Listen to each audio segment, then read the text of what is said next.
investi- ha sido investigada en el pasado es la laguna de Oviedo, pero no había sido tocada o estos grupos no habían sido investigados en el área de la laguna de Oviedo, que como ustedes saben es parte del Parque Nacional Jaragua.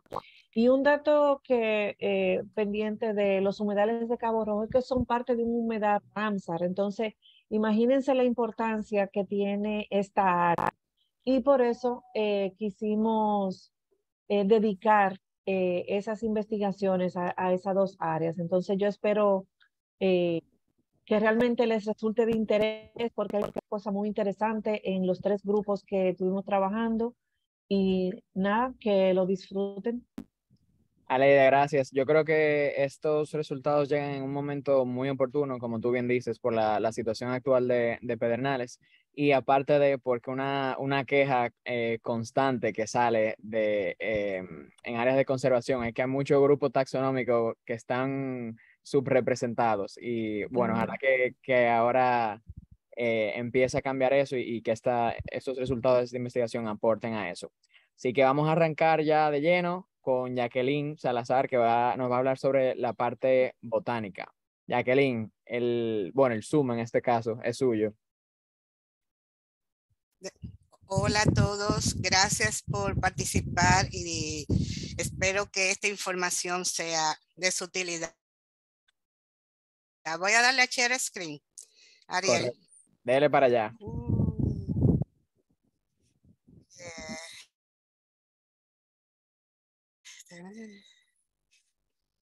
Me avisan si se ve bien. Sí, ya la vemos. Déjame poner la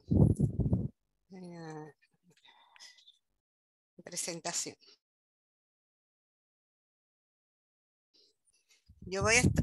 Estos son resultados preliminares del trabajo que nosotros hemos estado haciendo en los manglares de Cabo Rojo y en la laguna de Oviedo.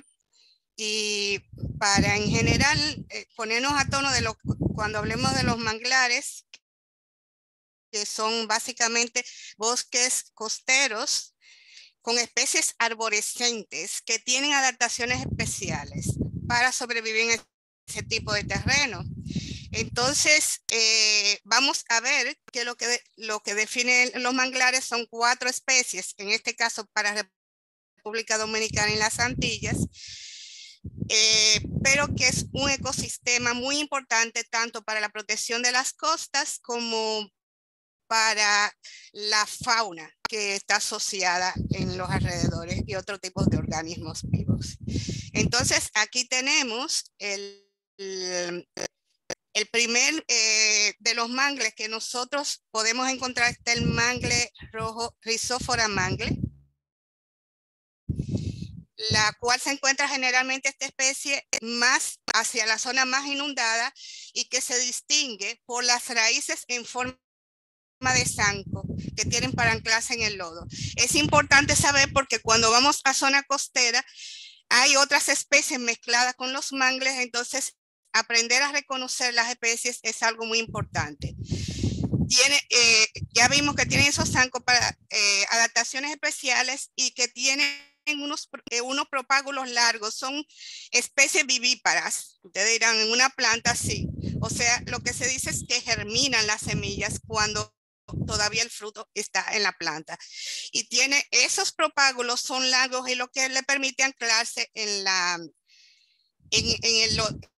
el lodo. El segundo, otra especie, la que seguiría más próxima a la costa después del mangle rojo, sería el mangle prieto, que es la Vicenia germina, que tiene raíces especiales, como podemos ver abajo, que son llamadas neumatóforos porque permiten que respire las raíces cuando están sumergidas.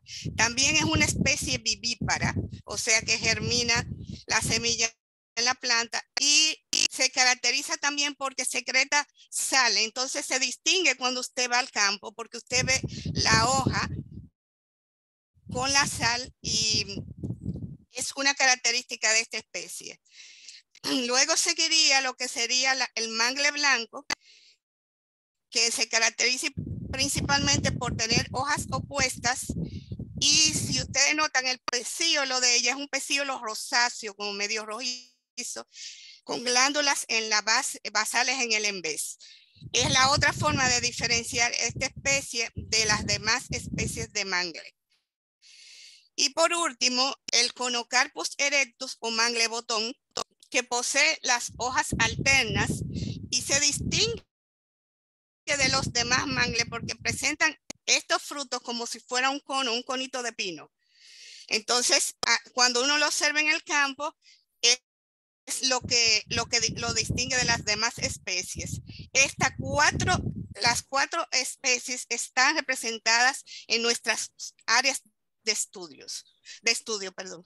Entonces, aquí tenemos dos variedades. Se dice que son dos variedades o que es una modificación que se encuentra en el Conocarpus, que a veces la vemos sin esa variedad sericia, que la hace muy atractiva, inclusive para el paisajismo, o la vemos sin los pelos sericios como si fuera glabra, la otra muestra que tenemos abajo. Entonces, ¿dónde fue que trabajamos? Aquí vemos que estos son unos puntos que tomamos en las dos áreas de trabajo, que sería la zona de Cabo Rojo, donde se encuentra el helipuerto. Estuvimos trabajando en toda esta zona donde está marcada, y también en lo que sería la laguna de Oviedo y sus alrededores, incluyendo el Cayo Iguana. Entonces, esta área de estudio en la que nosotros estamos trabajando, que está en la provincia de Pedernales, lo que es general, lo que vemos es un bosque seco, lo que se llama bosque seco, donde dominan especies con espinas, catáceas, fabáceas o leguminosas, y otro tipo de suculenta como son los agaves. Existen aquí algunas especies endémicas propias de esa zona, como es el caso del melocactus del Jaragua o el melón espinoso de Jaragua, que es el Melocactus pedernales, y el árbol que es el miramar, que es bien característico del porcurrente de Barahona, que es el Conidium inequilaterum, que es muy observado aquí. Entonces, ¿qué metodología seguimos nosotros? Fueron, hicimos 4 viajes con fechas que variaron entre febrero, marzo y septiembre para cubrir la época de sequía y la época de lluvia. Y utilizamos drones para hacer una vista general de la vegetación, transecto, para ver más o menos cuánto era la franja que teníamos del ecosistema del manglar en sí. Tomamos las coordenadas con un GPS y procedimos a colecta e identificación de plantas asociadas para ver cómo variaba la característica florística de la zona. Entonces, ¿qué tenemos en general? Que la composición florística y la estructura se caracterizaron dependiendo de las condiciones topográficas de la zona. No fue algunas especies que estuvieron presentes en la zona del Cabo Rojo, no estuvieron presentes en la zona de la laguna de Oviedo y los alrededores. Con esto me refiero a la flora asociada, ya que en ambas zonas tuvimos las 4 especies de mangles presentes. Aquí podemos ver que el mangle, en algunos casos teníamos mangles de gran altura, pero en otros teníamos mangles que podríamos llamar bonsai, de un tamaño mucho menor. Y esto lo observamos en la zona de Cabo Rojo. Miren cómo se ve la variedad. Esto fue en época seca, donde no había una inundación grande de esta zona.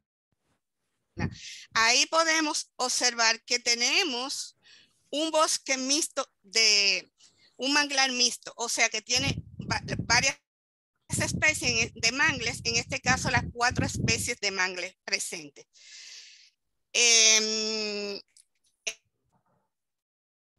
Esta es una vista general del dron, donde vemos en la época inundada las 4 especies de mangles.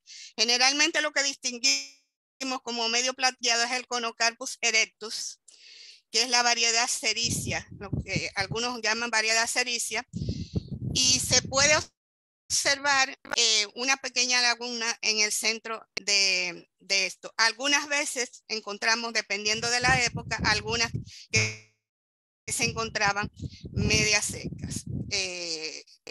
Entonces aquí tenemos, por ejemplo, en Cabo Rojo, una zona que le llamamos el Caño por esta fuente de agua que tenemos cerca de la costa, donde encontramos las 4 especies de mangles, y de nuevo observamos ahí que sobre la roca caliza tenemos el mangle totalmente creciendo postrado. Pero en algunas áreas se observó los manglares creciendo sobre la arena, sobre la zona de la costa. Y en este caso se puede observar que algunas especies de mangles sirven para estabilizar las dunas de la zona de Cabo Rojo, del área costera de Cabo Rojo. Algunos humedales con eneas y ciperáceas, Enea latifadomingensis, se encontraron asociados a los manglares. Fíjense que este es un manglar al fondo, y aquí tenemos ciperáceas y eneas.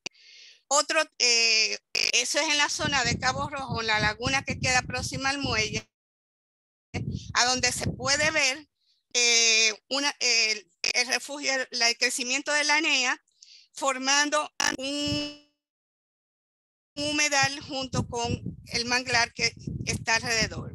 Zona muy importante para el crecimiento, como refugio de la fauna de la zona. Aquí podemos ver como en algunas áreas próximo a los mangles se observa algunas gramíneas que han ido creciendo en las zonas que han sido alteradas de alguna forma, ocupando los salitrales, o sea, las especies halófitas que están próximas al mangle. Esto es una vista muy clara de cómo se está regenerando el mangle, no solamente el mangle botón, sino que también tenemos el mangle blanco en la zona de Cabo Rojo, sosteniendo, lo que serían las arenas y las pequeñas dunas que se van formando en la zona de la costa. Entonces ahí tenemos otra importancia en cuanto a la retención de la arena en la zona costera. Vemos aquí, por ejemplo, que las zonas de manglares en algunas partes, esta es una zona inundada, en el medio podemos encontrar algunas salitrales donde crecen especies halófitas asociadas a estos manglares. O sea que no es solamente flora, sino también otro tipo de vegetación que crece asociada a lo que sería la vegetación del mangle. Entonces aquí vemos cómo se dan. Luego podemos ver diferentes formaciones en Cabo Rojo del mangle mucho más bajo, que sería como si fuera un tipo bonsai. Luego nos trasladamos a lo que sería la laguna de Oviedo, y en la laguna de Oviedo trabajamos el callo de las iguanas, o el callo iguana, perdón. Aquí encontramos las 4 especies también de mangle.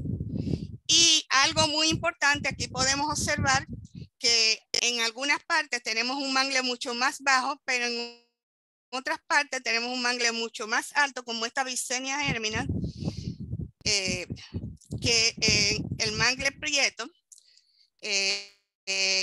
Y asociado a estos manglares también tenemos un bosque seco, en este caso de suculentas, como es el agave. Cuando vemos esto, algo que nos llamó la atención, pero yo creo que Miguel Ángel va a hablar de eso, es cómo las iguanas se asocian a lo que sería la Vicenia germinans. Algo muy especial en el Cayo Iguana es cómo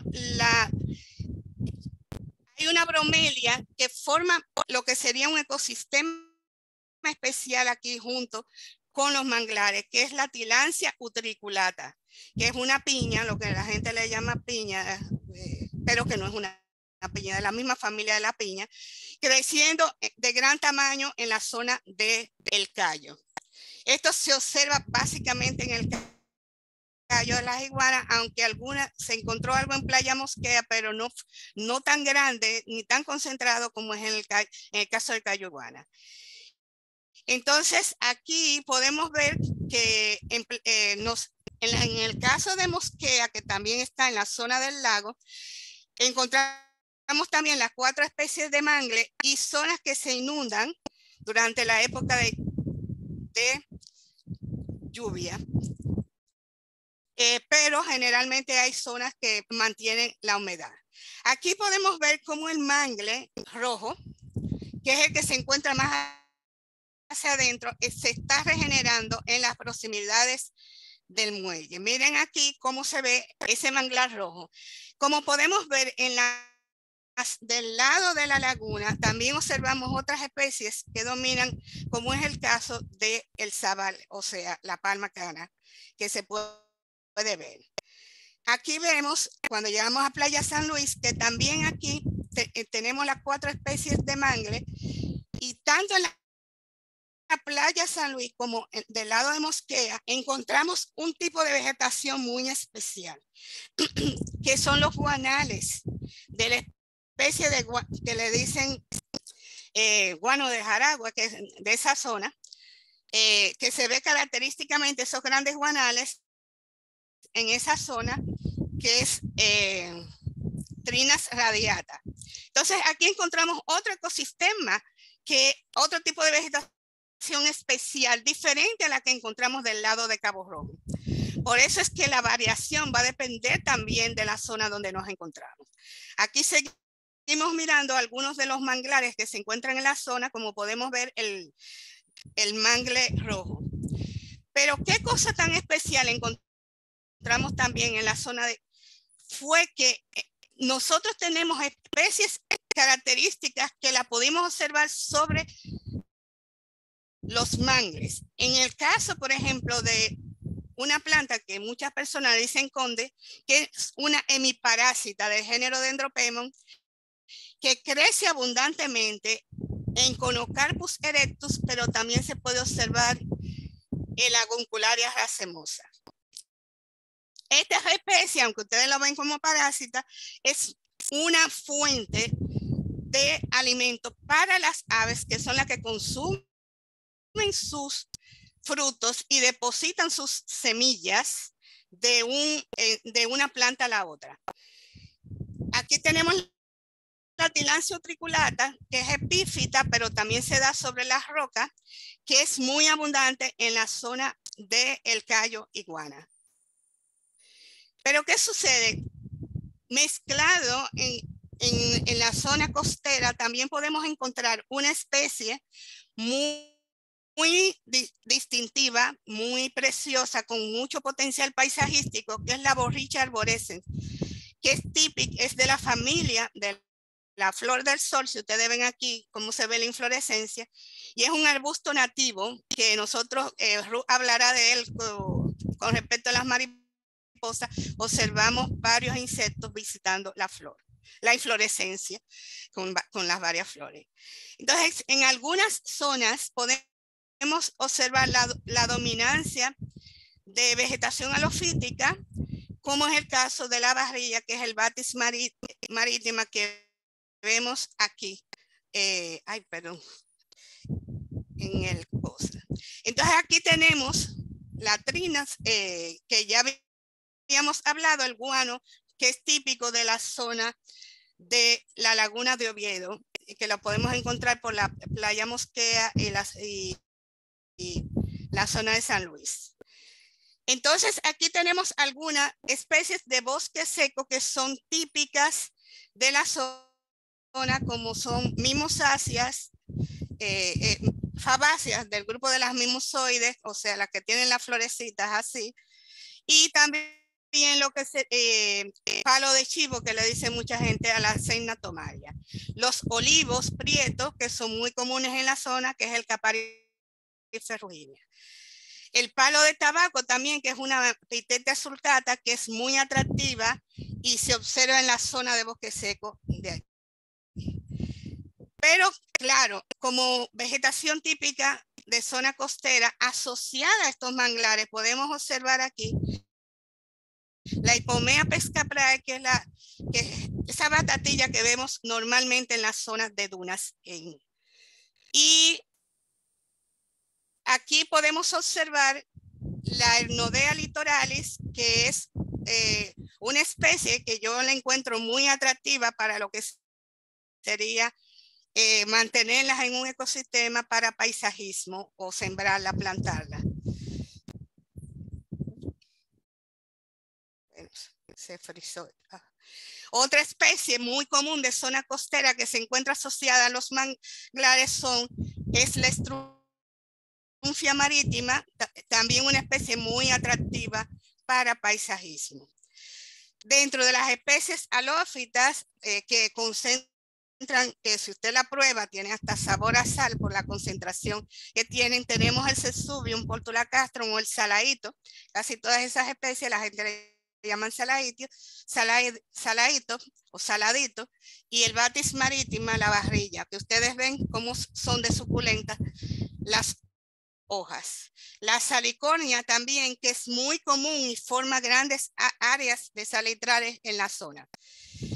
Pero ¿qué sucede? Muchas de las áreas que han sido alteradas, por ejemplo en Cabo Rojo, que se alteraron algunas áreas y se puede observar la invasión de especies exóticas que ya se han naturalizado en la zona y en el resto del bosque seco del país, como es el caso del Prosopis juliflora, que es la baya honda, le dicen alguna gente, cambrón en otros sitios. Yo creo que en general esto es un resumen de lo que sería la vegetación asociada y flora asociada a las zonas de los humedales. Muchas gracias a todos por su tiempo.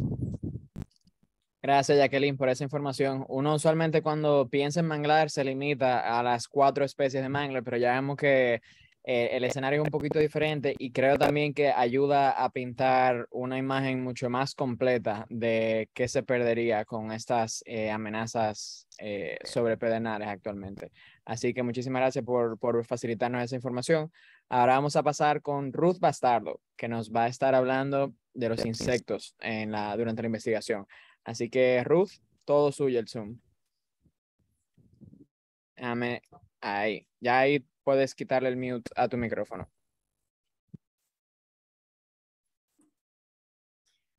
Bien, buenas noches. Un placer para mí compartir con todos ustedes acá.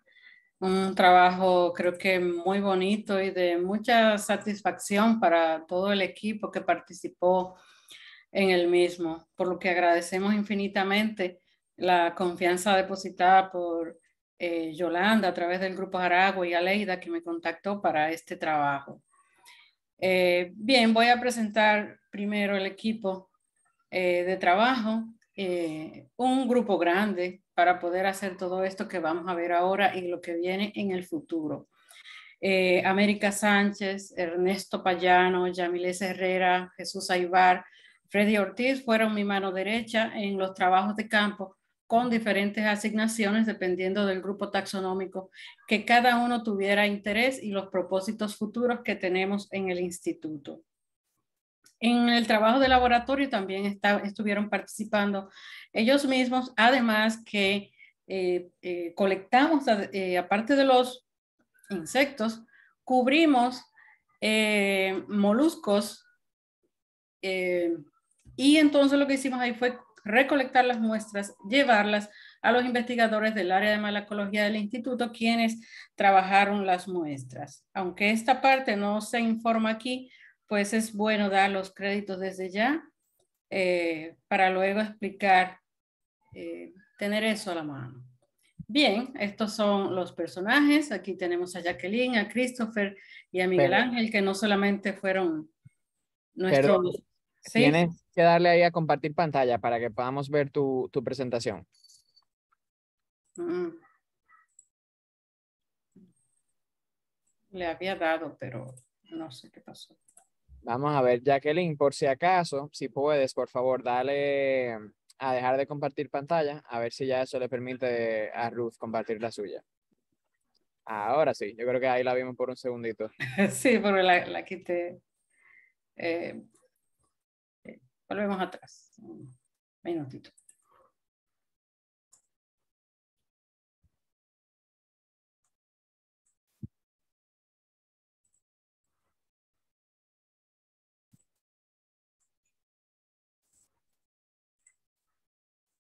Ahí la vemos.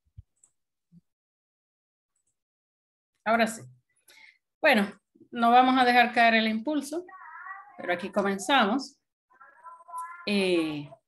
Los nombres de los colegas que participamos en esto y los personajes.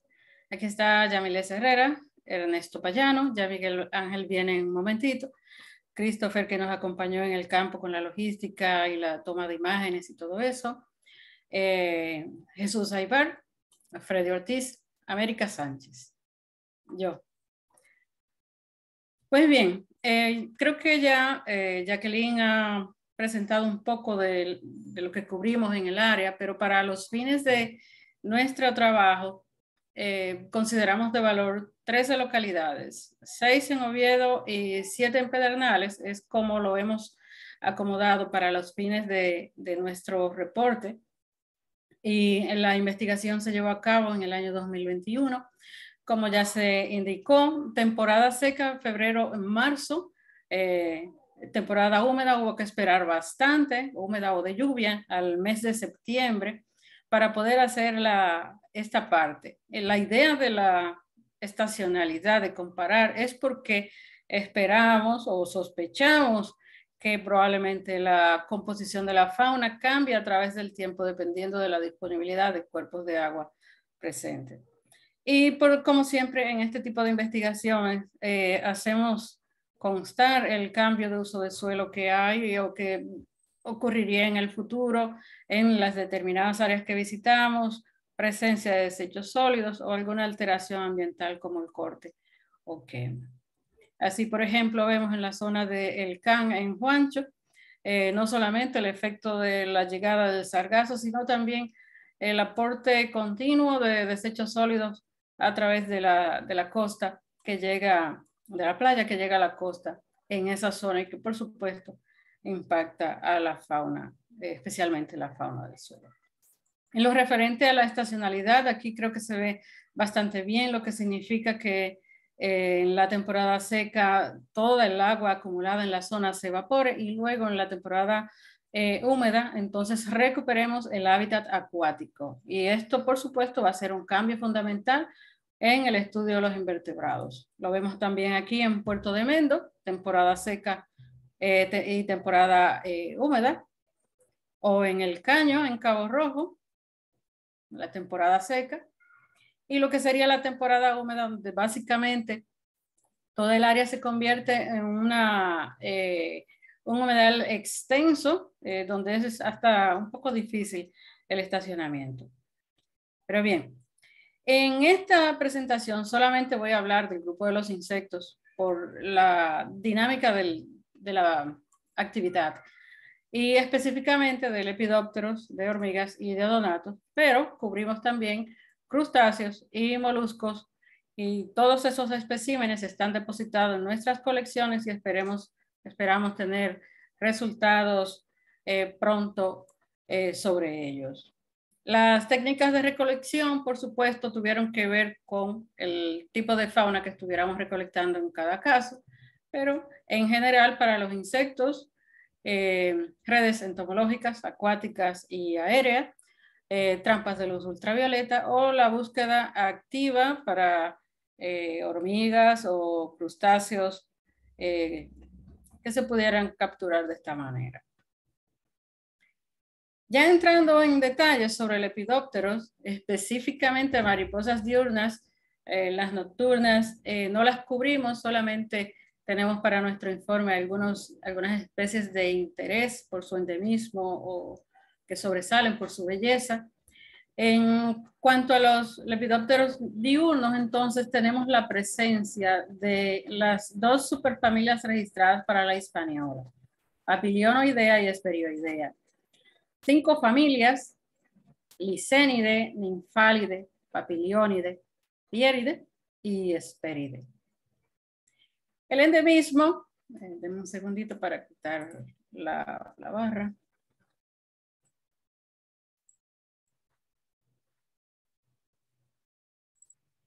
El endemismo un poco bajo, pero eso en realidad no importa en este caso. Y el número de especies, 44 especies, un 22% del total de especies registradas para la isla española. En Lepidóptero, aunque en la isla tenemos un endemismo relativamente bueno, alrededor del 30%, creo que lo más relevante en zonas como esta, en donde la abundancia de lepidópteros es elevada, se refiere a la extraordinaria riqueza que podemos tener en zonas particulares.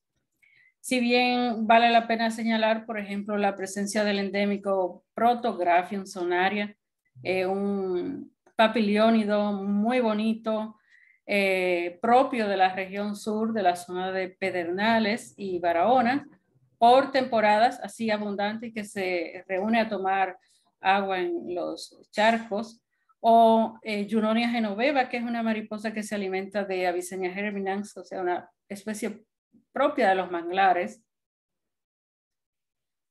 Y si uno compara la fauna entre un sitio y el otro, sin pretender que esto sea una investigación muy acabada, lo que podemos ver es que en la zona de Oviedo en general, la riqueza de especies de mariposas fue mayor, así como su abundancia.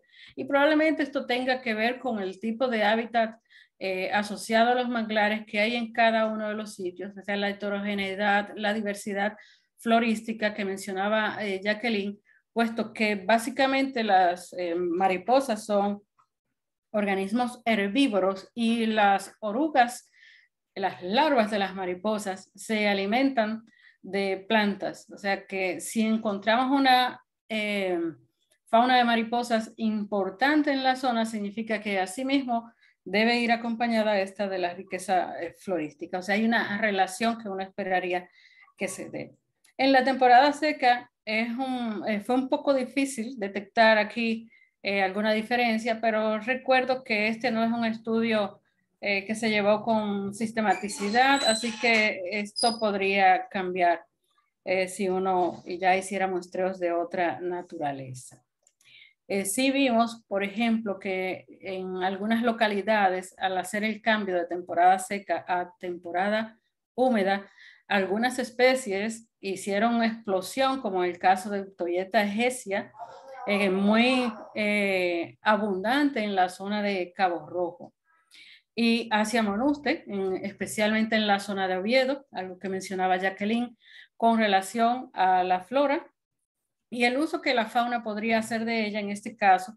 Asia monuste, que también se alimenta de caparis, en estas zonas utiliza fundamentalmente barrilla, Batis marítima, para alimentar las orugas. Aquí vemos un adulto recién emergido, esta es la exuvia, así luce la crisálida de la mariposa. Y es importante para Asia monuste la presencia de poblaciones saludables de barrilla, puesto que esta mariposa hace explosiones poblacionales, y esto es también relevante para la fauna de vertebrados que se alimenta de insectos. Pasando a otros grupos que también evaluamos, tenemos a los odonatos, que incluyen a los caballitos del diablo y a los pinchitos. Los odonatos son insectos hemimetábolos de vida anfibia. Los juveniles viven en el agua y los adultos tienen vida aérea, ¿verdad? Son voladores, excelentes voladores. Aquí estuvieron presentes los dos subórdenes que hay registrados para la Hispaniola, Anisoptera y Zygoptera. El ejemplo de esta imagen es un zigóptero, que son los más pequeños.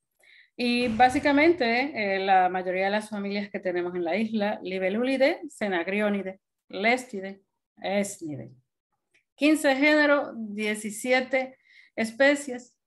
En general, en Odonata, el endemismo es muy bajo porque ellos son buenos voladores y se dispersan entre islas y el continente con relativa facilidad.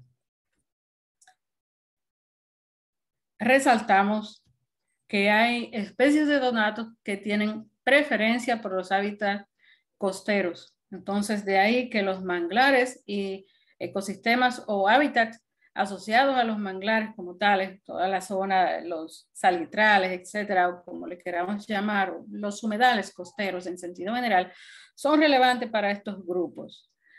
De las especies registradas por Sánchez Rosario en el 2019, que es la lista más reciente que tenemos, hay 18 especies citadas para pedernales, no exactamente para las zonas que cubrimos, pero para la provincia. Pero específicamente, nosotros encontramos, analizando esa lista, que tenemos nuevos registros para la provincia. Anax amacili, que es este caballito enorme, Brachymesia furcata, Erythemis simplicicolis, Ischnura astata y Lestes espumarios. Ischnura astata es lo contrario de Anax amacilis, son familias distintas, subórdenes diferentes, y Ischnura astata se considera nuestra especie más pequeña. Se distingue fácilmente por estas manchas, los pteroestigmas de color rojizo, son bien peculiares.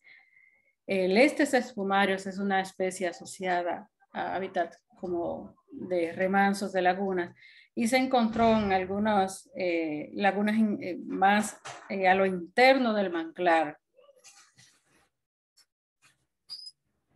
Esta fue nuestra especie protagonista, Erythrodiplax berenice, la especie más abundante. Como podemos notar, los machos son distintos de las hembras. Esto se llama dimorfismo sexual.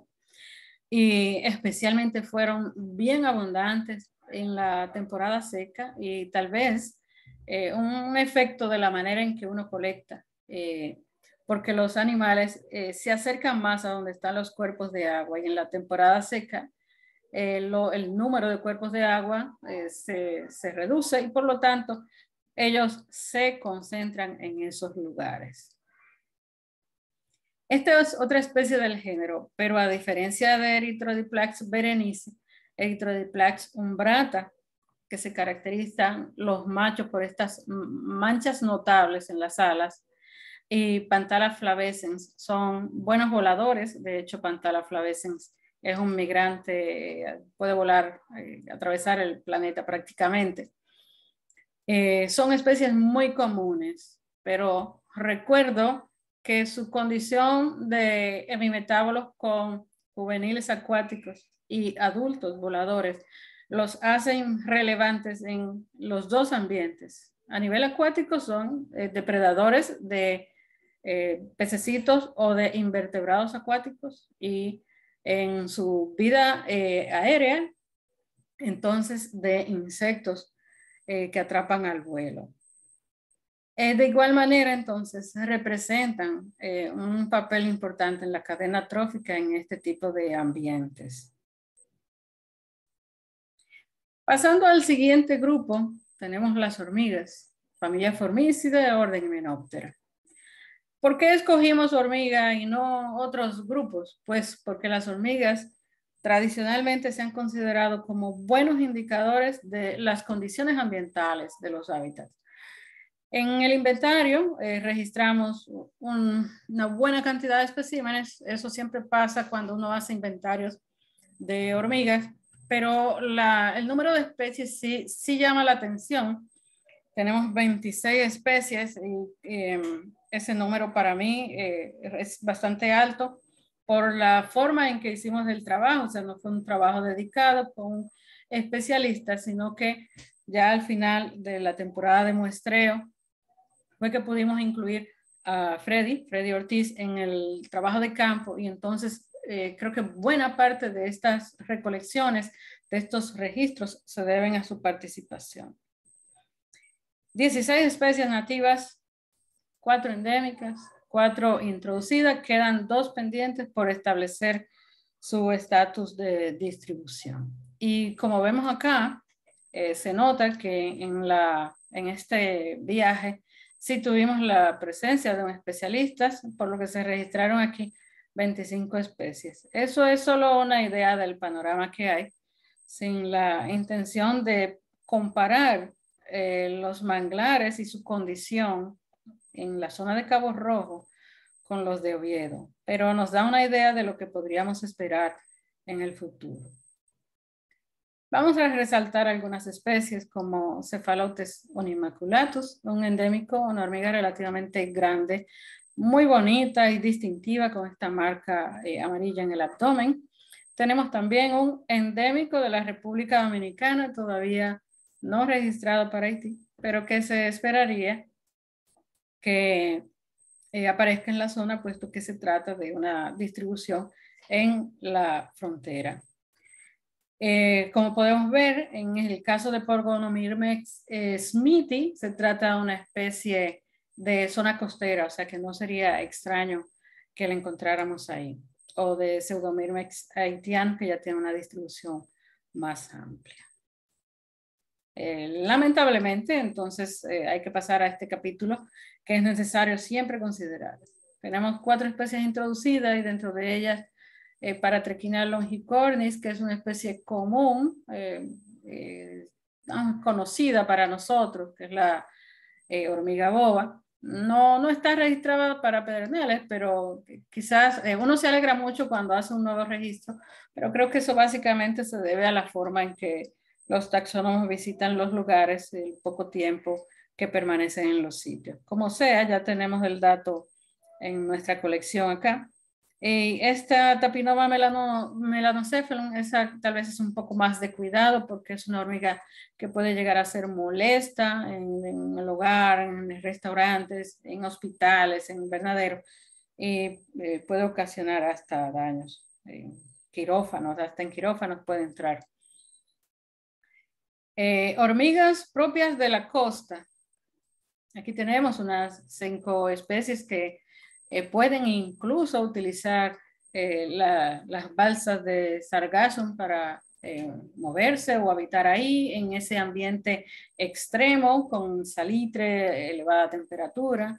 Y Pseudomyrmex simplex, por ejemplo, ya tiene un nivel mucho más cercano con el manglar, puesto que hace nidos en varias especies de mangles, en majagua, en cotinilla, en almendra, que son todos árboles que se asocian a los manglares. Hicimos algo especial en la segunda jornada de trabajo en la temporada húmeda y fue que aprovechamos para hacer un inventario lo más completo que pudiéramos en la zona de Cayo Iguana, que es un callo muy pequeño. Probablemente Miguel Ángel trate mucho más sobre el callo, puesto que vienen noticias sobre importantes al respecto. Dejaré que Miguel dé las novedades. Tenemos 11 especies registradas para este diminuto callo. ¿Cómo llegan las hormigas acá?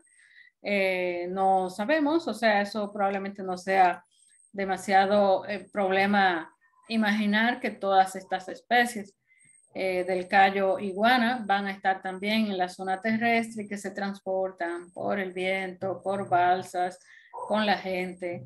Pero es interesante puesto que estos registros vienen a completar el trabajo de Lubertazzi y Alpert 2014-2019, en el que se registran las hormigas del Parque Nacional Jaragua y en donde él no cubrió la parte relacionada a la zona de la costa, sino solo al bosque seco, y tampoco incluyó ninguna de las islas del parque. Aunque esto es apenas un callo, pero creo que es bastante interesante desde el punto de vista faunístico para el grupo.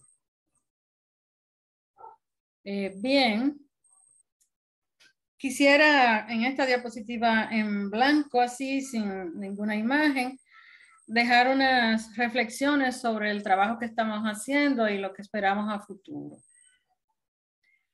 La fauna de invertebrados asociados a los manglares es muy diversa. En realidad, creo que no esperábamos tanto. Ha sido una gratísima sorpresa para nosotros todo lo que hemos conseguido en los diversos grupos que hemos trabajado. Vamos a necesitar mucho más investigación en esta área, o sea, con invertebrados, diversos grupos, y en las zonas costeras, en las zonas de manglares, que habitualmente no se trabajan para estos fines. La conservación de la integridad de estos ambientes es fundamental para la supervivencia de las poblaciones de las especies que allí estamos registrando. Y estamos en un momento clave ahora mismo, que probablemente sea un punto de quiebre para República Dominicana, dada la situación a nivel mundial del aumento de las temperaturas, cambio climático, todo lo que se nos viene encima. Porque nosotros estamos menospreciando grupos, áreas en pro de un desarrollo que no beneficia a lo largo a los seres humanos. Los invertebrados son elementos de la biodiversidad que se resaltan poco cuando hablamos de conservación. Y sin duda alguna, ese discurso tiene que terminar, ese enfoque, esa aproximación. Lo que estamos haciendo todos los días tiene que cambiar y eso va a ser posible, por supuesto, si nosotros invertimos más en la formación de jóvenes especialistas y, por supuesto, le damos la oportunidad de trabajar en las instituciones. O sea, esto que estamos haciendo aquí, que se ve bonito, que hay muchas diapositivas, muchas plantas, muchos animalitos, no es eso de lo que se trata al final de cuentas, es de jóvenes profesionales que estudian la biodiversidad, que aportarán datos sobre conservación, sobre nuestras especies y que es necesario considerar desde muchísimos ángulos cómo vamos a hacer esta intervención para dar un salto de el clásico estudio de aves, anfibios, reptiles y nuestros preciados mamíferos endémicos y nuestros murciélagos. O sea, el mundo de los invertebrados es muchísimo más grande que el de los vertebrados, entonces nosotros tenemos que comenzar a mirar esa parte. Quisiera agradecer nuevamente esta oportunidad que se me ha dado con esta imagen de una esperanza, a pesar de que es marrón, es una esperanza. Es un género endémico, es una especie endémica y habita en la zona de Pedernales. Esta específicamente fue registrada en Cayo Iguana. Muchas gracias. Ruth, muchísimas gracias. Yo creo que no soy el único que está aquí bastante sorprendido con lo que te has presentado. Yo, que paso mucho tiempo en manglares, pensaba que me la estaba comiendo, así, hablando tal claro, que lo conocía bastante y tú acabas de abrir todo un mundo delante de mí. Así que gracias por eso. Y creo que de ahora en adelante todos vamos a tener los ojos un poquito más abiertos cuando volvamos a visitar el ecosistema. Así que un montón de gracias. Ahora vamos a pasar con Miguel Landestoy, que nos va a hablar sobre la herpetofauna en esta investigación. Te estoy quitando aquí el mute, así que dale para allá. Gracias. ¿Se me escucha ahí? Sí, señor. Muchas gracias, Ariel, y a los demás. Y Ariel, ¿me da a compartir, por favor? ¿Me pone a compartir pantalla? Entiendo que puedes ya. Ya, ok, entiendo. Acá. ¿Me confirma, por favor, si se ve? Sí. Ok, hay mucho nematóforo ahí con un título verde, ¿verdad? Eso es. Ok. A ver, dale aquí ahora. Bueno, gracias Ariel por la introducción y de verdad que las profesoras ya con sus exposiciones edificantes me la pusieron fácil, en el sentido de que ya, o sea, algunas áreas ya no las voy a detallar como lo hicieron ellas, como lo hizo Jacqueline en el caso de la botánica, y Ruth con los invertebrados. Voy a tratar de ser algo breve porque son muchas diapositivas, pero son más fotos que otra cosa, no mucho texto. Entonces, bueno, este es lo que me toca a mí, es presentar datos preliminares del inventario rápido del petofauna de los manglares de algunas zonas de la provincia de Pedernales.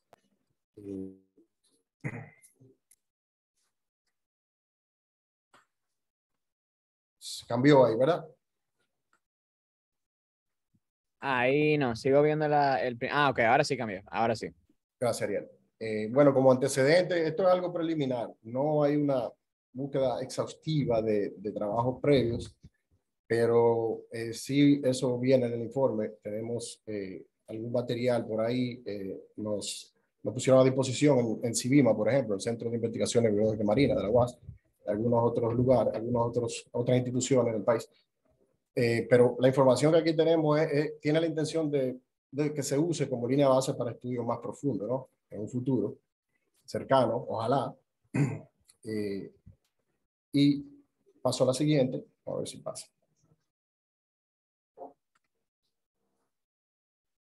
Ok, ya el área de estudio la han descrito las profesoras con bastante detalle, tal vez redundando o tal vez agregando esta zona. Bueno, Aleida habló de la importancia de esta zona, de este estudio en esta parte, es porque es una zona seca, ¿verdad? Aquí se ve estos datos del Atlas de Biodiversidad del 2012 del Ministerio de Medio Ambiente, un área que recibe aproximadamente 800 milímetros cúbicos de precipitaciones al año. Es básicamente la zona sur de la península de Barahona. Son manglares costeros, a excepción de los de la Laguna de Oviedo, que también están muy próximos ahí. Entonces, en mi caso, hay 5 localidades, 5 puntos en la zona de Pedernales y 6 entre Oviedo y Juancho, con 5 de estos en la Laguna de Oviedo y 1 en la zona sur de Juancho, lo que es Bahía Regalada. Voy a pasar a la siguiente. Y como vemos, perdón, estas zonas, la mayoría de las localidades, de los puntos, están ubicados dentro de áreas protegidas, entiéndase el Parque Nacional. La mayoría de los puntos de Pedernales están fuera de esta, o sea, en el área de Cabo Rojo, no tienen una protección, no está por lo menos dentro del Parque Jaragua. Y bueno, cuando pensamos en manglares, o sea, cuando hablamos de manglares, casi siempre nos viene a la mente una imagen como esta, ¿verdad? Tengo entendido. A la mayoría de nosotros, ¿no? Como esta o ya sea como esta, que esos son manglares típicos de la laguna, de la Bahía de las Calderas, por ejemplo, o de Montecristi, y esto como los haitises. Pero resulta que o sea, los manglares son más diversos de lo que uno cree, en muchísimos sentidos. Como decía Jacqueline, miren en este caso, esto parece una sabana, una zona inundable, periódicamente se inunda, predomina aquí lo que es la hierba esta de laguna, ¿no? Estas suculentas, pero voy a ser breve describiendo estos ambientes porque es parte del muestreo, ¿no? Y con esto también la técnica empleada para muestrear. Entonces, vemos aquí manglares de baja altura, algo dispersos, o sea, mangles, perdón, un manglar así de baja altura, bastante disperso como se ve acá. Esto es una zona con gramínea, básicamente parece una sabana, como la describía Jacqueline, predomina esta gramínea. Vemos también lugares humedales con agua salobre o dulce, algunos borbollones, algunos manantiales, bastante diversos, ¿no? En el área del humedal, famoso humedal de Cabo Rojo, con eneas, como mencionaba Jacqueline también, en la Laguna de la Cruz, ahí. Vemos una imagen de dron muy buena aquí de Christopher, donde se ve la Laguna de la Cruz desde arriba, una vista sagital. Es prácticamente lo que le llaman un borbollón de agua. Esto es como un manantial, un afluente subterráneo ahí, de agua salobre. Y vemos también alrededor como se ve mangle típico de con mangle negro, con blanco. Vemos también algunos pequeños cenotes más detrás de la costa, más retirado, tierra adentro. También vemos una constitución rocosa del suelo. A lo mejor por esto esos mangles que están detrás y no crecen mucho, ¿no? Jacqueline tal vez puede reforzar ese argumento. Pero también parece una sabana, pero de mangle. En vez de herbácea, por lo menos mangle botón, creo que hay, muy bajitos. Entiéndase también que puede ser que estas zonas hayan sido impactadas también. No sabemos qué uso le dan, porque tuvimos solamente una franja de tiempo muy breve en estas localidades. Vemos también la zona litoral de Pedernales, en la costa. Vemos como el mangle rojo entra prácticamente al mar, ¿no? A la playa. Vemos también cómo se retira el suelo. Vemos sitios arenosos, fangosos, con herbáceas y otros tipos de mangle detrás. Aquí también vemos abajo la intención de vemos que claramente en la parte inferior izquierda esa foto muestra el tiempo de sequía, que esa parte de ese pequeño humedal ahí estaba retirada, ¿no? Y eso fue en marzo y vemos que en septiembre estaba lleno de agua. Y esto también es un manglar, aunque no lo crean. Esto parte de una franja de mangle precisamente del Cayo de la Iguana, que Jacqueline nos comentaba también, Ruth, sobre todas estas epífitas, una situación muy especial que se da acá, aparentemente especial, no soy botánico, pero mágico, ¿no? Ver todas estas epífitas aquí en mangle botón, creo que en mangle negro también. Entonces, ¿qué aprendimos hasta ahora? ¿Qué recogimos de esto? Estas anotaciones, que los manglares no son homogéneos, existen 4 especies, eso lo conocía, por suerte, pero algunos de estos manglares pueden estar conformados con alguna de estas especies o por todas. En cuanto a la estructura que conforman, bueno, hay mangles altos y bajitos, altos que conforman bosques sombreados. Por otro lado, hay dispersos, como hablaba en esas imágenes, pero en este caso son forófitas, ¿no? Dan sustrato a epífitas. Crean ya, eso es otro nicho, hay otro rasgo del hábitat. Estamos hablando de otro nicho, ¿no? Donde se puede crear hábitat para otras especies. Y bueno, los métodos, se conoce poco de técnica de muestreo o de detección de anfibios y reptiles, manglares, según Rock y colaboradores, 2017. Los muestreos se hicieron en los meses ya que hablábamos, que mencionábamos, sequía, lluvia. La salida de campo fue en conjunto con el grupo, búsqueda intensiva, recorridos irregulares, 1 o 2 observadores. Los otros equipos de las otras disciplinas a veces ayudaban y viceversa. Nos reforzábamos ahí. Más ojos ven mejor, ¿verdad? Registran mejor. Usábamos lámpara de cabeza, rastrillo de jardinería y mayormente los especímenes se capturaban con la mano. En algunos casos se usó un jati, apretaban la red, los macroinvertebrados, los especialistas de macroinvertebrados, y ahí se podían capturar algunos renacuajos o larvas de anfibios. En algunos casos, por ejemplo, en el Cayo de la Iguana, se desplegaron algunas trampas de pega para tratar de registrar especies crípticas, ¿no? Difíciles de detectar, y se hizo durante la noche. Aquí vemos a esto buscando ahí en la corteza, se fotografió cada especie hallada, a excepción de la más común y de muy difícil acceso, se colectó solo en caso de que se requiriera confirmación al laboratorio o cuando se un registro nuevo de localidad. Se marcó, ¿verdad?, el punto GPS, especies de interés de conservación. Los especímenes fueron colectados y fueron detectados y luego depositado en varias colecciones, o se está en proceso. También uno de los objetivos era compilar un listado general sobre las especies que están asociadas al mercado. Entonces, esto fue con revisión de literatura, ¿no? Aquí vemos, en la foto de abajo vemos que ya, aparte de todos los usos ecosistémicos, ¿no?, que ofrece el manglar, aparte de que nos da sombra también, como ahí abajo se nota, también le da refugio y lugares de reproducción a reptiles, en este caso también anfibios. Y vemos que en zonas hasta, de hecho, donde se inunda el suelo, los reptiles, las especies buscan su sitio, buscan su nicho, y por ejemplo usan, en vez de poner los huevos, algunas ponen en corteza de por sí, pero otras que pueden usar la hojarasca en otros lugares, lo usan en este, o en las plantas epífitas, como las bromelias que veíamos ahorita. Entonces, bueno, eso es lo que teníamos para buscar. A veces había que meterse con botas, no había suelo casi donde buscar, aparte de los renacuajos que podía haber ahí. ¿Dónde buscamos? ¿Qué esperanza tenemos de encontrar? Bueno, vamos a romper esta corteza. Lamentablemente se ve destructivo este método, pero hay que ser un poquito agresivo, ¿verdad? Cuando uno de verdad se carece de información sobre este grupo.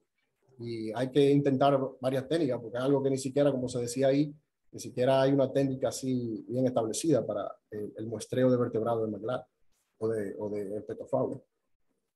También, por más mal que se vea, tuvimos que apiar algunas de estas bromelias tan lindas, pero lo hicimos de manera selectiva. Algunas las deshojamos, otras, para evitar esto, las sumergíamos en agua para que entonces los animalitos ahí salieran y lo capturábamos fácil. Y las devolvíamos, esperando, ¿verdad?, que se recuperaran. Vemos cómo la fauna, señores, busca su sitio, en lugares secos, o con agua salina en el suelo. Por ejemplo, usaban estas bromelias. Aquí se ve un gecko en la parte inferior, unos huevos de otro gecko, de Pterodactylus, lo usan también como lugares de... Aquí vemos también trampeado de pega, solo se dejaron de noche, se retiraron al día siguiente, la especie nocturna, ¿no? Básicamente. Y los resultados, bueno, para acelerar un poco esto, tenemos 23 especies de anfibios y reptiles, solo 2 son anfibios, el resto son reptiles. 11 de estas especies fueron en la zona de Pedernales, 19 en Oviedo, y vemos, solo creo que son la mayoría lagartijas, solo como 2 culebras y 2 anfibios, como mencioné. Vemos por estación, ¿verdad? Por punto. Eso es una simbología y la leyenda es, bueno, Cabo Rojo, varias estaciones como vimos en el mapa inicial o ya han visto en las exposiciones previas. También vemos la estación en Oviedo Juancho, las estaciones de Los Pichiriles, Mosquea, Cayo La Iguana, que la que más tuvo, valga la mención, fue una localidad, un punto de Cabo Rojo, con 10 registros, 10 especies. Esto fue próximo a la zona del muelle, de hecho.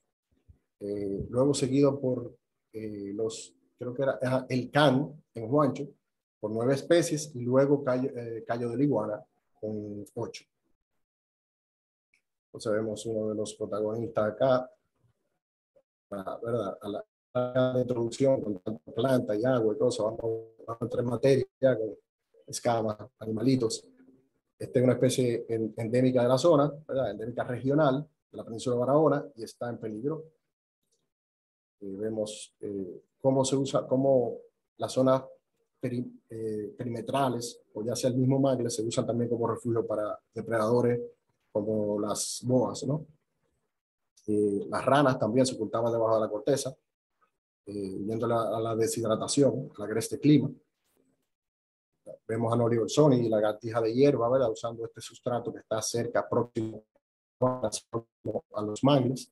Vemos que, de hecho, en las mismas raíces del manglar rojo, ahí en el Can, veíamos la rana arborícola, Asteopilus. Se ve mucho en las orillas de los mangles estas ameibas o son Floridocelis. Lamentablemente no contamos con muchos nombres comunes, así como ampliamente aceptados. Por eso he tenido que usar mucho este tecnicismo de nombres comunes, de nombres científicos, perdón. Sí, el maco pempén también está, lamentablemente, una especie invasora.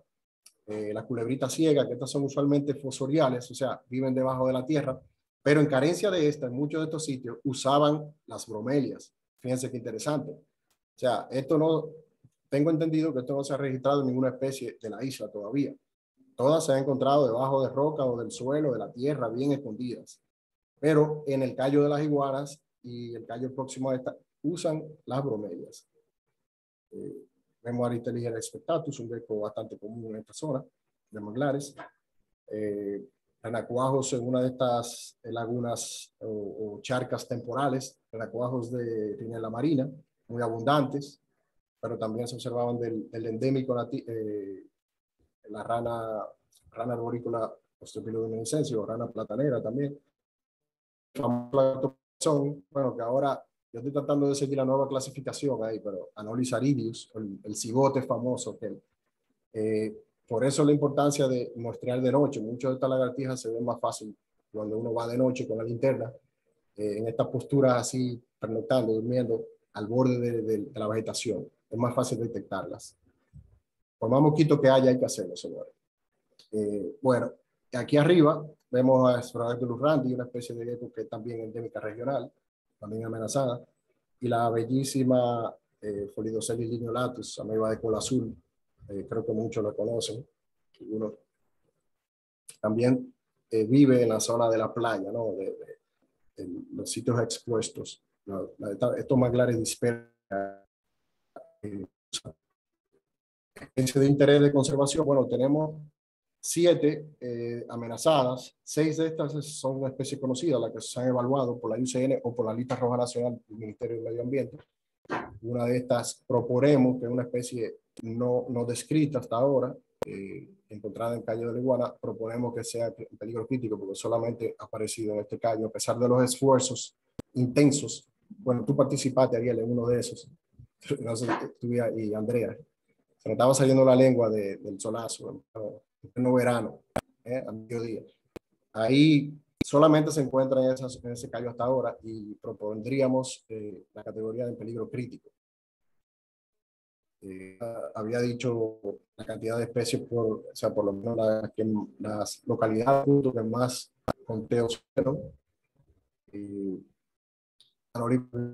En 5 estaciones, Oviedo, y en 4 estaciones vieron Leidocephalus maronensis, una especie bastante común, áreas abiertas, el Telegra spectatus que ya le mencioné, y Pholidocelis chrysolemus, la ameba esta gigante común.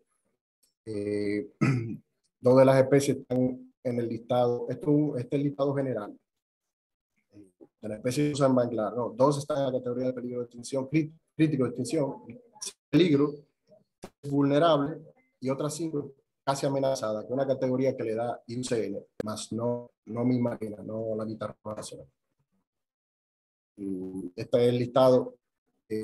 Son 47 especies que tenemos registradas que le dan algún uso al manglar, o sea, ya sea facultativo u obligatorio. El asterisco es porque, para resaltar esta especie de anfibio que se conoce que solo es exclusivo del manglar, pero una especie que es de Haití, de la península de Tiburón, solamente en el manglar. Todos los otros hacen uso de alguna manera del manglar o de la vegetación asociada, próxima. Entonces, de estas 47, 19 son aportes novedosos de este inventario, de estos esfuerzos. Son del inventario rápido de las 23 especies que detectamos nosotros, 20 son endémicas y 3 introducidas. De este listado general, 39 son endémicas, 2 nativas y 6 introducidas. O sea que tenemos también especies introducidas. Y ya esta no necesita presentación, esta especie, ¿no? Muy carismática, iguana rinoceronte, usando sitio con epífitas. Y esto es una situación interesante que se da en el litoral de Pedernales. Aquí vemos en la zona costera una playa de Cabo Rojo. La ilustración de abajo lo que intenta mostrar, arriba tenemos la vista sagital, una imagen muy buena de dron tomada por Christopher Esquea. Vemos aquí abajo ya la vista lateral, intenta mostrar cuál es la dinámica en este lugar. Vemos la playa, la topografía se inclina un poco, hay un promontorio entre lo que es algunos metros tierra adentro de la playa, pero luego entonces hay una depresión. Este promontorio es creado como por rocas y otros materiales que tal vez vienen del mar, o fueron antiguos rompeolas, digamos. No he hecho estudios tan profundos, pero justo ahí hay un manglar que predomina el mangle botón. Ahí se crea una sombra y una hojarasca interesante. Esto da albergue a especies que son, de lo contrario, de bosques. Habría que ir a un bosque al interior para ver ciertas especies, como es el gecko que está a la derecha, ¿verdad? Inferior, que usa hojarascas. Aparentemente esto ofrece una situación estable de un microambiente, un microhábitat, donde el área inundable no penetra. Pero estos hojarascas formadas por los mismos mangles, por todas las especies que están ahí. De hecho, en la misma zona inundable, cuando no había marea baja o poca agua, veíamos estos geckos, estos animales usando este sitio. Entonces eso es algo muy interesante. No se había registrado esa especie todavía usando el manglar. Y aquí lo vemos junto a otras también. Y la parte, lo que mencioné antes, algunas especies de lagartija terrestre, se ven el Leiocephalus, la especie de lagartija cola rizada, y usando el área de la playa o el área abierta, ¿no? Con vegetación herbácea. Entonces, ya concluyendo, sé que me he pasado del tiempo. Aquí vemos, sí, los manglares, este es un eslogan muy atinado que han escogido en la campaña para valorización de los manglares y educación, ¿no? Cuba Conservation Agency. Realmente sí, son protectores de islas y a su vez protectores de especies. ¿Por qué? Bueno, en estos cayos, por más pequeños que sean, a veces dan sorpresas, como decía Ruth en su posición. Por ejemplo, vamos a hacer una comparación de un sitio donde muestreamos, aunque no fuimos al Cayo en esta ocasión. Esta es la Bahía Regalada, al sur de Juancho, en el Can, un sitio muy interesante, bueno, que registró el segundo sitio con mayor cantidad de especies registradas. Y vemos el Cayo Pisaje, que según Yesca y colaboradores, en el año 2000 ellos reportaron 4 lagartijas. Este callo es 6 veces más grande que el Cayo de las Iguanas que mostramos nosotros en esta oportunidad, la cual tiene 7 especies de lagartijas. Incluye esta, la que no está descrita. Entonces, y como ejemplo podemos ver lo que puede ser, digamos, un embrión de callo, o de islote, o de isla. Un callo en formación. Vemos, pero esto es una pequeña roca en medio de la laguna de Oviedo, donde ya aparentemente ha colonizado el mangle, ¿no? Esto tal vez esto nos da una vista del pasado, de cómo pueden iniciar o formarse estas islas, y cómo el mangle puede contribuir a formación de suelo, ¿no? Digamos, contenido orgánico, esas aportaciones de materia orgánica. Entonces, otro ejemplo, como recomendación o como conclusión, miren, nosotros del 2008 estuvimos en la zona de Oviedo, toda esa zona, buscando esas lagartijas, mismo Juancho en Tierra Firme, nos encontramos que el ambiente estaba modificado, muy antropizado, ¿no? Estos palmares que eran antes, ahora son sitios de suelo bastante fértil que se utilizan para la producción agrícola. Y con tantos años buscando esta lagartija dijimos, pero en los libros dice que eso está en Cayo Pisaje, vamos para allá. Buscamos un buscador, usamos hacia el Cayo Pisaje y ahí encontramos la lagartija. O sea, otro caso que aparentemente es el único sitio donde sobrevive, digamos un refugio tal vez. Entonces, esa es otra de la importancia que tienen los manglares. Estas islas se componen básicamente de manglares. Entonces, por otro lado, pero no restándole mérito al mangle, miren, 10 años después vimos, ahora en estos esfuerzos, cómo la acumulación ya en banco de arena y se conectan y van creando como un puente, un corredor que conecta el Cayo Pisaje con tierra firme, la bahía de Regalá. Aquí hay pagos que ya están creciendo. Ahí se puede formar un manglar nuevo también. Pero esto pudiera ser, bueno, la naturaleza, digamos. Pero, ¿por qué la importancia de mostrar estos sitios que ya hemos resaltado, de lo que ya hemos resaltado su importancia? Bueno, que lugares, callos que pudieron albergar especies que tuvieron como su último refugio, ¿no? En su umbral de extinción, tal vez, ya sea por poco acceso o ninguno de depredadores invasores como gatos y perros.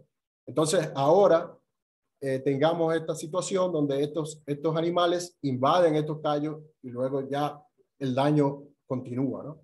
En algunos lugares el daño ya está hecho, pero por eso urge muestrear, tomar en cuenta en estos callos, la importancia de esto. Entonces, para finalizar, agradecimientos. Tal vez se me escapa alguien, sé que estamos rápido, pero a Yolanda León y Grupo Jaragua, muchas gracias por la oportunidad. Y a Leida también por la paciencia que nos han tenido. Ya el informe final viene por ahí pronto. Ya hablamos de eso. A Gerson Félix, el superhombre, ese superguía práctico de allá, de la zona de Oviedo y de todos lados. Pablo Félix también con su conocimiento local y calidad de servicio. Christopher por su coordinación y sus fotos. Francisco Saldaña y la Asociación de Guías de Naturaleza de la Laguna de Oviedo nos ayudaron bastante en esto de manera logística. A Olga Vidal y su hijo Juan Pérez, estos voluntarios también del Grupo Jaragua, allá en Oviedo, muy queridos. Josie Pérez, nuestro querido mudo, le decimos.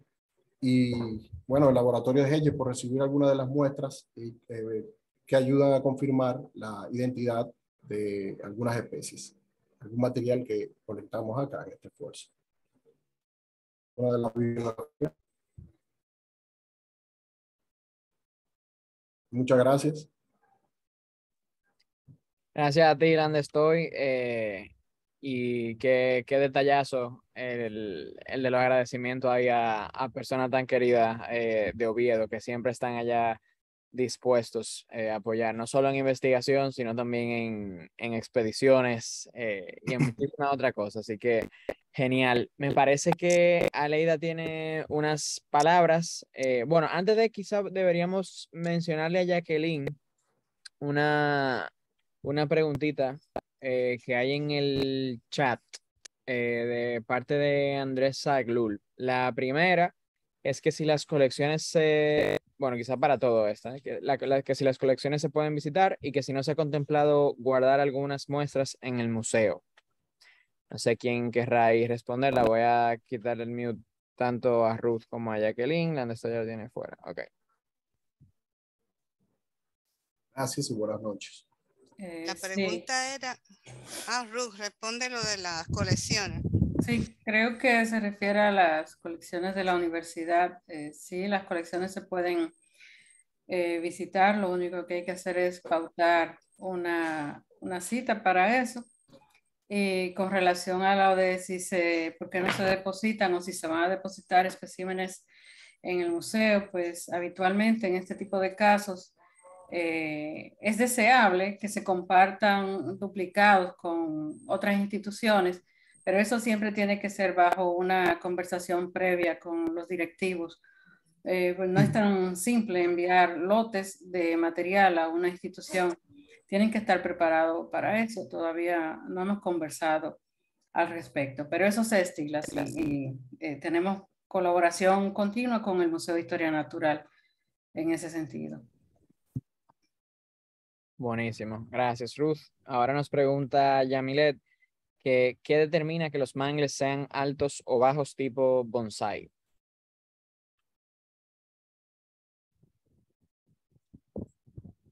Imagino que eso es para Jacqueline. Yo considero que es el tipo de sustrato y la profundidad del suelo. Fíjate que generalmente el Conocarpus en la misma zona que tenemos los tipos bonsai, en la zona de arena, en la parte arenosa, los árboles son grandes. En la parte rocosa los árboles son mucho más bajos. Si alguien tiene algún otro comentario, Ruth o Miguel Ángel, otra persona. Supongo que sí que tiene que ver con eso, la naturaleza del sustrato y la disponibilidad ahí de agua y materia orgánica, o sea, nutrientes en sentido general, que son limitantes del crecimiento, puesto que los mangles están acostumbrados a vientos fuertes. O sea que en otras especies vemos este achaparramiento por el viento. Pero el sustrato creo que es fundamental. Perfecto, gracias. Aquí hay una que creo que va dirigida a Miguel Landestoy por parte de Bianca, que si los renacuajos de los anfibios registrados en el estudio fueron encontrados en agua salada. Bianca, ¿cómo estás? Gracias por la pregunta. Interesante, me gustó. Bueno, mira, realmente no disponíamos de las herramientas en ese momento, de esos medidores para la salinidad, lamentablemente. Siempre nos preguntamos eso, pero te puedo decir que por lo menos era salobre ahí. Y sí, aparentemente hay tolerancia, cierta tolerancia a la sal, a la salinidad, pero de la Osteopilus, no cabe duda que por parte del Macopempen o Rhinella marina, como indica su nombre, ¿no? Marina, se ha estudiado ahí ante tolerancia a la salinidad. Entonces, eso nos queda a nosotros, los estudiantes de petología, por averiguar qué te parece. algo interesante ahí, un tema de tesis quizás, o algo así. Buenísimo. Gracias, Orlando. Estoy. Luis Daniel Fernández dice que que él piensa que el viento influye en el enanismo de los mangles. Si tienen algún comentario sobre eso. Bueno, fue Ruth que mencionó lo del suelo, porque miren, por ejemplo, ahí, ese fue el manglar, entre comillas, más bajito que había, y es donde más roca había también. Una zona bien rocosa. ¿A qué se debe esto? Tal vez que no había la permeabilidad del suelo, tal vez también influye. Sí, fíjate que Miguel Ángel, sí, adelante, Jacqueline. fíjate que esa misma zona donde tenemos los manglares enanos, tenemos una barrera justamente a donde da el viento, en la zona costera del mangle, pero mucho más alto, de mucho mayor tamaño. El sustrato creo que también es más que nada bien fundamental. Aunque el viento puede achaparrar como en algunos sitios, pero creo que el sustrato sería algo primordial. Mucho más que el viento. Las dos cosas combinadas podrían tener influencia, pero creo que el sustrato va a determinar mucho más que el viento. Ok, buenísimo. Gracias. Pregunta Andrés Zaglul también el nombre de la planta hospedera de la papilonidae endémica.